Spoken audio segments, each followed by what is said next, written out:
मेरे कौमी भाइयों और बहनों, अल्लाह ताला ने आज तक उस कौम की हालत नहीं बदली, ना हो जिसको ख्याल खुद आप अपने हालत को बदलने का। मैं आज आपके सामने पूरी जिम्मेदारी के साथ में मुखातिब हूँ।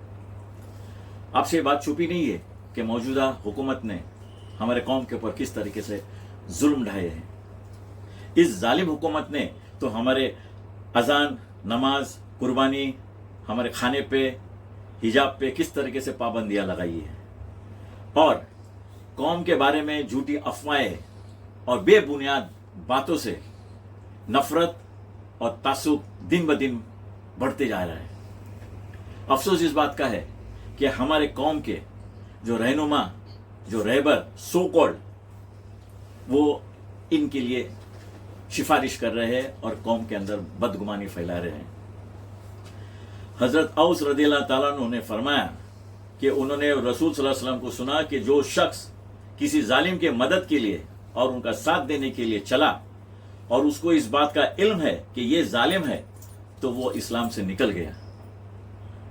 सूरह बकरा आयत नंबर 145 में अल्लाह ताला रसूल सल्लल्लाहु अलैहि वसल्लम से मुखातिब होते हुए कहते हैं कि तुमने इस इल्म के बाद जो तुम्हारे पास आ चुका है उन जालिमों की ख्वाहिशात की पैरवी की, तो यकीनन तुम्हारा शुमार जालिमों में ही होगा।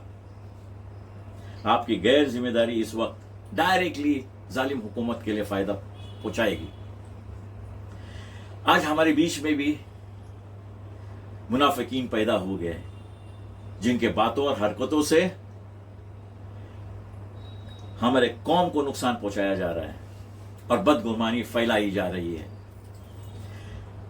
इन मुनाफिकीन के बारे में अल्लाह ताला फरमाते हैं सूरह अन-निसा में आयत नंबर 145 कि मुनाफिकीन जो जहन्नम के बिल्कुल आखिरी हिस्से में और बिल्कुल नीचे के हिस्से में रहेंगे और उनका कोई मददगार नहीं होगा। हम पे ये इल्जाम है कि हमारे कौम को खरीदा जा सकता है। आज वक्त आ गया है कि हम इस इल्जाम को गलत साबित करें। मेरे इन जरूरी बातों के ऊपर मैं आपको गौर फिक्र करने के लिए दरख्वास्त करता हूं कि आप ऐसी हुकूमत चाहोगे जो लव जिहाद और जानवरों की तस्करी के नाम पे गरीबों को लिंचिंग करे,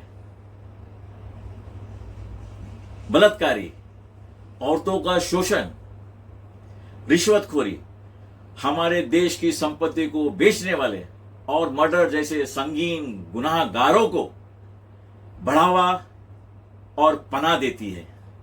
क्या आप चाहोगे कि आपकी औलाद और उनकी नस्ल के ऊपर बुलडोजर चलाया जाए और उसके खिलाफ आवाज उठाने वालों को सलाखें मिले?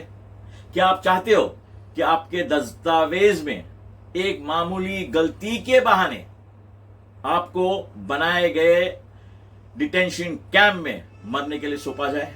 क्या आप उनसे वफा की उम्मीद करते हैं जिन्होंने अपने सरपरस्त तक को भी धोखा दिया है खुद के फायदे के लिए?